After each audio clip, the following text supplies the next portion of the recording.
Hi friends, ಸಿರಿ ಸಂಭ್ರಮ ಚಾನಲ್ಗೆ ನಿಮ್ಮೆಲ್ಲರಿಗೂ ಸ್ವಾಗತ. ನಾನಿವತ್ತಿನ ರೆಸಿಪಿಯಲ್ಲಿ ಸಿಂಪಲ್ ಆಗಿ ಟೊಮೆಟೊ ಚಟ್ನಿನ ಹೇಗೆ ಮಾಡೋದು ಅಂತ ತೋರಿಸ್ತಾ ಇದ್ದೀನಿ. ಇನ್ನೂ ನನ್ನ ಚಾನಲ್ನ ಸಬ್ಸ್ಕ್ರೈಬ್ ಆಗಿಲ್ಲ ಅಂದರೆ ಪ್ಲೀಸ್ ಸಬ್ಸ್ಕ್ರೈಬ್ ಆಗಿ, ಹಾಗೆ ಬೆಲ್ ಬಟನ್ನ ಕ್ಲಿಕ್ ಮಾಡೋದನ್ನ ಮರಿಬೇಡಿ. ತುಂಬಾ ಈಸಿಯಾಗಿ ಕೇವಲ 5-10 ನಿಮಿಷದಲ್ಲಿ ರೆಡಿ ಆಗುವಂಥ ಚಟ್ನಿನ ಮಾಡಿ ತೋರಿಸ್ತಾ ಇದ್ದೀನಿ. ಇಡ್ಲಿ ದೋಸೆಗೆ ತುಂಬಾ ಸೂಪರ್ ಆದ ಕಾಂಬಿನೇಷನ್ನು. ಮೊದಲನೇದಾಗಿ ಒಂದು ಪ್ಯಾನ್ನ ಬಿಸಿಗೆ ಇಟ್ಕೊಂಡು 1-2-3 ಸ್ಪೂನ್ ಆಗುವಷ್ಟು ಆಯಿಲ್ನ ಸೇರಿಸ್ತಾ ಇದ್ದೀನಿ. ಆಯಿಲು ಚೆನ್ನಾಗಿ ಕಾದಾದ್ಮೇಲೆ 3-4 ಟೊಮೊಟೊನ ದಪ್ಪದಾಗಿ ಕಟ್ ಮಾಡಿ ಇಟ್ಕೊಂಡು ಸೇರಿಸ್ತಾ ಇದ್ದೀನಿ. ನಿಮಗೆ ಎಷ್ಟು ಬೇಕೋ ಅಷ್ಟು ಪ್ರಮಾಣದಲ್ಲಿ ಟೊಮೆಟೊನ ಆ್ಯಡ್ ಮಾಡ್ಕೊಳ್ಳಿ. ನಾನು ನಮ್ಮ ಮನೆಗೆ 4 ಟೊಮೊಟೊನ ಸೇರಿಸ್ತಾ ಇದ್ದೀನಿ. ಹಾಗೆ ಒಂದು ಗೆಡ್ಡೆ ಈರುಳ್ಳಿನೂ ಸಹ ಉದ್ದುದ್ದಾಗೆ ಕಟ್ ಮಾಡಿ ಸೇರಿಸಿ, ಒಂದು 5 ಬೆಳ್ಳುಳ್ಳಿನ ಸೇರಿಸ್ತಾ ಇದ್ದೀನಿ ಸಿಪ್ಪೆ ತೆಗೆದು. ಹಾಗೆ ಖಾರಕ್ಕೆ ಬೇಡಿಗೆ ಮೆಣಸಿನ್ಕಾಯಿನ ನಾನು 4-5 ಯೂಸ್ ಮಾಡ್ತಾ ಇದ್ದೀನಿ. ನಿಮಗೆ ಖಾರ ಎಷ್ಟು ಬೇಕೋ ಅಷ್ಟು ಮೆಣಸಿನ್ಕಾಯಿ, ಹಸಿಮೆಣಸಿನ್ಕಾಯಿ ಆದರೂ ಹಾಕೊಬೋದು, ಒಣಮೆಣಸಿನ್ಕಾಯಿ ಬೇಕಾದ್ರೂ ಹಾಕೋಬೋದು. ನಾನಿವತ್ತು ಬೇಡಿಗೆ ಮೆಣಸಿನ್ಕಾಯಿನ ಸೇರಿಸಿ ಸ್ವಲ್ಪ ಕರಿಬೇವಿನ ಸೊಪ್ಪನ್ನು ಸಹ ಸೇರಿಸಿ ಎಲ್ಲನೂ ಚೆನ್ನಾಗಿ ಮಿಕ್ಸ್ ಮಾಡ್ಕೊತಾ ಇದ್ದೀನಿ. ಟೊಮೊಟೊ ಚೆನ್ನಾಗಿ ಬೆಂದು ಸಾಫ್ಟ್ ಆಗಬೇಕು, ಅಲ್ಲಿವರೆಗೂ ಚೆನ್ನಾಗಿ ಎಲ್ಲನೂ ಸಹ ಮಿಕ್ಸ್ ಮಾಡ್ಕೊಳ್ಳೋಣ. ರುಚಿಗೆ ತಕ್ಕಷ್ಟು ಉಪ್ಪನ್ನು ಸಹ ಸೇರಿಸಿ ಚೆನ್ನಾಗಿ ಮಿಕ್ಸ್ ಮಾಡ್ಕೊತಾ ಇದ್ದೀನಿ. ಉಪ್ಪು ಹಾಕೋದ್ರಿಂದ ಟೊಮೊಟೊ ಬೇಗನೆ ಬೇಯುತ್ತೆ. ಹಾಗೆ ಒಂದು ಅರ್ಧ ಟೀ ಸ್ಪೂನ್ ಆಗುವಷ್ಟು ಅರಿಶಿಣದ ಪುಡಿನೂ ಸಹ ಸೇರಿಸಿ ಚೆನ್ನಾಗಿ ಹಸಿ ಸ್ಮೆಲ್ ಹೋಗೋವರೆಗೂ ಫ್ರೈ ಮಾಡ್ಕೊಳ್ಳೋಣ. ಟೊಮೆಟೊ ಮೊದಲನೇದಾಗಿ ಹೇಳ್ದಂಗೆ ಎಲ್ಲನೂ ಸಹ ಚೆನ್ನಾಗಿ ಬೆಂದು ಸಾಫ್ಟ್ ಆಗಬೇಕು, ಅಲ್ಲಿವರೆಗೂ ಚೆನ್ನಾಗಿ ಬೇಯಿಸ್ಕೊಂಡು ಸ್ವಲ್ಪ ಕೊತ್ತಂಬರಿ ಸೊಪ್ಪನ್ನು ಸಹ ಸೇರಿಸಿ ಚೆನ್ನಾಗಿ ಎಲ್ಲನೂ ಸಹ ಮಿಕ್ಸ್ ಮಾಡ್ಕೊಳ್ಳೋಣ.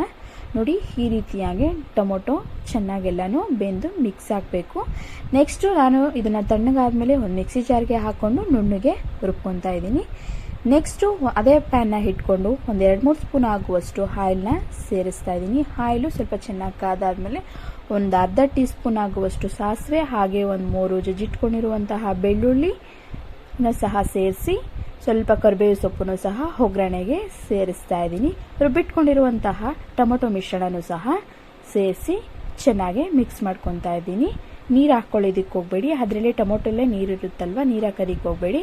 ಸೇರಿಸಿ ಚೆನ್ನಾಗಿ ಮಿಕ್ಸ್ ಮಾಡಿಕೊಂಡು 1 ಸ್ಪೂನ್ ಆಗುವಷ್ಟು ಚಿಲ್ಲಿ ಪುಡಿ, ಹಾಗೆ ಒಂದು ಅರ್ಧ ಟೀ ಸ್ಪೂನ್ ಆಗುವಷ್ಟು ಗರಂ ಮಸಾಲನೂ ಸೇರಿಸಿ ಚೆನ್ನಾಗಿ ಮಿಕ್ಸ್ ಮಾಡ್ಕೊತಾ ಇದ್ದೀನಿ. ನೋಡಿ, ಈ ರೀತಿಯಾಗಿ ಎಲ್ಲನೂ ಎಣ್ಣೆ ಬಿಡಬೇಕು, ಅಲ್ಲಿವರೆಗೂ ಚೆನ್ನಾಗಿ ಮಸಾಲೆ ಜೊತೆ ಎಲ್ಲನೂ ಮಿಕ್ಸ್ ಆಗುವಂತೆ ಚೆನ್ನಾಗಿ ಮಿಕ್ಸ್ ಮಾಡ್ಕೊಳ್ಳೋಣ. ನೋಡಿ, ಈ ರೀತಿಯಾಗಿ ಚೆನ್ನಾಗಿ ಎಲ್ಲನೂ ಎಣ್ಣೆ ಬಿಟ್ಕೊಂಡು ಬೆಂದಿದೆ. ಈಗ ಟೊಮೊಟೊ ಚಟ್ನಿ ತುಂಬಾ ಟೇಸ್ಟಿಯಾಗಿ ರೆಡಿಯಾಗಿದೆ. ನಾನಿವಾಗ ಸರ್ವ್ ಮಾಡಿ ತೋರಿಸ್ತೀನಿ ಬನ್ನಿ. 5-10 ನಿಮಿಷದಲ್ಲೇ ಈ ಚಟ್ನಿನ ನಾವು ರೆಡಿ ಮಾಡ್ಕೊಬೋದು. ಮಕ್ಕಳೂ ಅಷ್ಟೇ ಈರುಳ್ಳಿ ಟೊಮೊಟೊ ಎಲ್ಲನೂ ಎತ್ತು ಸೈಡ್ಗೆ ಇಡೋ ಬದಲು ಈ ಥರ ಚಟ್ನಿ ಮಾಡಿ ಕೊಡೋದ್ರಿಂದ ಮಕ್ಕಳು ಅಷ್ಟೇ ತುಂಬಾ ಇಷ್ಟಪಟ್ಟು ತಿಂತಾರೆ. ಖಾರನೂ ಸಹ ಕಮ್ಮಿ ಇರುತ್ತೆ, ಬೇಡಿಗೆ ಮೆಣಸಿನ್ಕಾಯಿ ಖಾರ ಇರಲ್ಲ. ಅದಕ್ಕೆ ನಾನಿವತ್ತು ಬೇಡಿಗೆ ಮೆಣಸಿನ್ಕಾಯಿನ ಹಾಕಿ ಡಿಫ್ರೆಂಟಾಗಿ ಟೊಮೊಟೊ ಚಟ್ನಿನ ರೆಡಿ ಮಾಡಿದ್ದೀನಿ. ದೋಸೆ, ಇಡ್ಲಿ, ಚಪಾತಿಗೆ ತುಂಬಾ ಸೂಪರ್ ಆದ ಒಂದು ಟೊಮೊಟೊ ಚಟ್ನಿಯ ರೆಸಿಪಿ ಆಗಿದೆ.